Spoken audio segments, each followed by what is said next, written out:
एक senior army officer से, जो परवेज़ मुशर्रफ के भी सीनियर हैं लेकिन अभी हयात हैं, और जाहिर है कि सबकी नज़र होती है, उनसे बात हुई तो मैंने कहा कि आप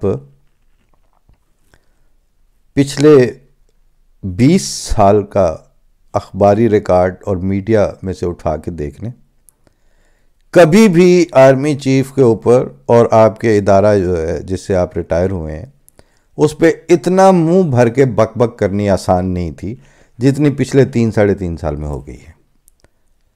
और अब तो पर लग चुके हैं उसको। यानी आज इमरान खान ने इसको बाकायदा यानी मीर जाफ़र वाला वो बात करके, और उसके बाद खैर भाई वो झूठ बोला है तो उस पर कायम भी जफ़र, तो उस पर कायम भी रहो। अगर तुमने वहाँ एबटाबाद में विन करने के लिए पब्लिक की जो सिंपैथी है, तो वहाँ सिपा सालार की एनालॉजी आप डेवलप करके आगे हो तो फिर कायम रहो उसके ऊपर। और अब प्रेशर बिल्ट हो रहा होता है कि जी आर्मी एस्टेब्लिशमेंट के ऊपर हम प्रेशर बिल्ट कर रहे हैं, और दूसरे जो हैं वो आज वफा हैं, आज वफादारी का दम भर रहे हैं, और आज फौज को नागुज़ीर, और कल तक तो वो आपने पिछले गुजरांवाले के खिताब में सुन ही लिया था नवाज शरीफ ने जो कुछ नाम लेके कहा था इनका, जर्नैलों का। अब हालत ये है कि कुछ चीज़ें हैं जो अब बिल्कुल सामने आ चुकी हैं।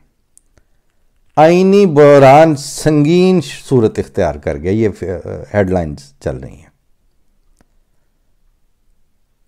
यानी कभी मैं कोई आर्टिकल लिख देता था, बल्कि हम सब में जो मेरे छपे एक दो इस तरह, तो जब उनको ज़ाहिर महसूस होता है तो भाई आप सुने, वो बड़े बड़े राइटर्स, उसमें हम सब के ही राइटर्स, वो आके उसमें कमेंट में कह रहे हैं, और वो मेरे पास रिकॉर्ड में है पड़ी हुई चीज़ें, कि आइन आपको गैर मुस्लिम कह चुका है, अब आप आइन को तस्लीम करें। वो तो आपकी सियासी बददियानती थी, जो ताकत और अक्सरियत के नाम पर आपने आइन के साथ खिलवाड़ किया था। ये तो ओरिजिनल आइन जो कुछ है आपको कह रहा है, उसको आप उठा के वो पटक रहे हैं सारे बैठ के। आइन जिस हद को पहुंच चुका है, और आइन के साथ हकीकी खिलवाड़ जिस लेवल पे जा चुका है, उसके ऊपर अब किसी के तबसरे की कोई ज़रूरत नहीं रही। वो सामने गली कूचे में अब नज़र आ रहा है। और कानून की अमलदारी का जो हाल हो चुका है वो बिल्कुल अज़र मिन अश-शम्स उसके लिए सूरज की तरह वाज़ेह है कि किसी को ये यकीन नहीं है कि ये लॉ है, ये मुझे प्रोटेक्ट करता है, इस लॉ के होते हुए मैं अपनी प्रोटेक्शन क्लेम कर सकता हूँ, नहीं मिलती। वो फिक्रा बड़ा चला हुआ है सोशल मीडिया पे कि माड़ा बंदा अगर जुर्म करे तो वो हज कर ले, और तगड़ा अगर करे तो वो जज कर ले। अदलिया की रज के मिट्टी पलीद कर रहे हैं। आर्मी वाले इदारे के ऊपर इतनी ज़ुबान दराजी हो चुकी है, और हर तरफ से हो चुकी है, और ग्रास रूट से लेके हाईएस्ट पॉलिटिकल लीडरशिप तक कर चुके हैं कि अब 2 दफ़ा ISPR को, जनरल बाबर को आके ये कहना पड़ रहा है प्रेस कॉन्फ्रेंस करके कि सानू बाहर रखो। मसला सिंपल नहीं है इतना जितना वो मतलब अब वो चाहते हैं कि मैं इस तरह आके तो वो कॉन्फ्रेंस में 2-4 लाइनों की स्टेटमेंट दे के जाऊँ, अगले दिन उस पर अमल दरामद हो जाए। किसने करना है? खेलते हुए तो आपको इनके साथ भी 40 साल हो गए हैं ना। फर्क सिर्फ ये है कि ये खा पी के डकार मार के कुछ वक्त दुबई और UAE और जद्दे और लंदन बैठ रहते थे। आपने अपने इर्द गिर्द इस तरह का स्क्रू टाइट किस्म का माहौल क्रिएट कर लिया हुआ था कि आपको मुल्क से इधर उधर उस वक्त जाने की ज़रूरत नहीं पड़ती जब आप सर्विंग होते हैं, और बाद में आप होते नहीं हैं, यहाँ पे कभी भी नज़र नहीं आए बाद में। और बहरहाल 71 के बाद फुल फ्लैज वार नहीं हुई है, तो आपका जो टोटल फोकस है आप देख लें 88 में ज़िया-उल-हक से लेके वो किया, मुशर्रफ वाला दौर देख लें आप सारा, उसमें आपकी जो इंटरवेंशंस थी वो अभी जो अमरीकी साजिश और अमरीकी मुदाखलत है, हाँ आपने साजिश तो नहीं की, आपने तो मुसलसल मुदाखलत रखी। इतनी लंबी मुदाखलत के बाद 2 प्रेस कॉन्फ्रेंसों से लोग किस तरह बाज आ जाएंगे आपको इल्ज़ाम देने से?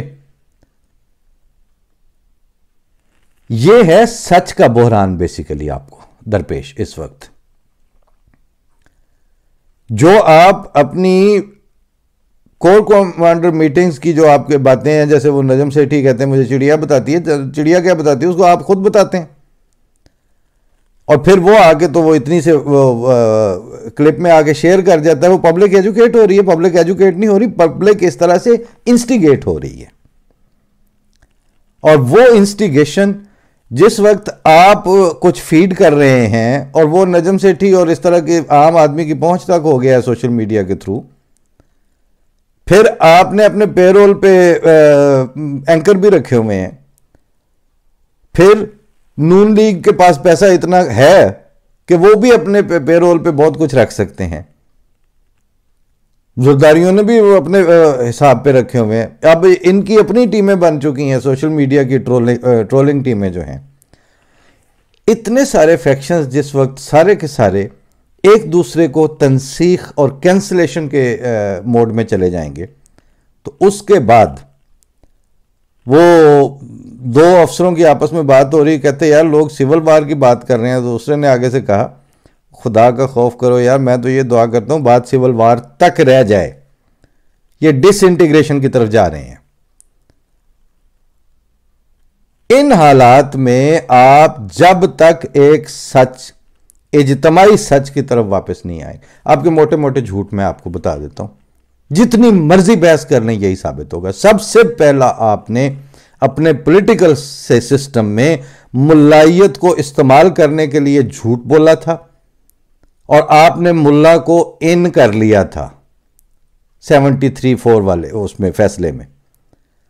फिर आपने जब उस बेइख्तियार और बेइक्तदार कमीना खसलत इंसान को जिस वक्त आपने इंस्टीट्यूशनलाइज और लीगलाइज करके मेन स्ट्रीम कर लिया पूरे पॉलिटिकल सिस्टम में, फिर वो आपको ब्लैकमेल करने पे उतरा।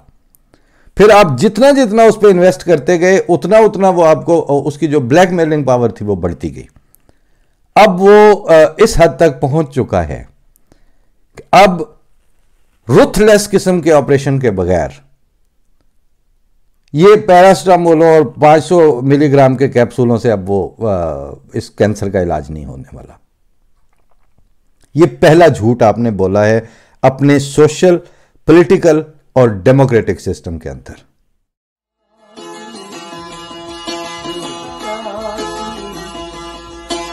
गई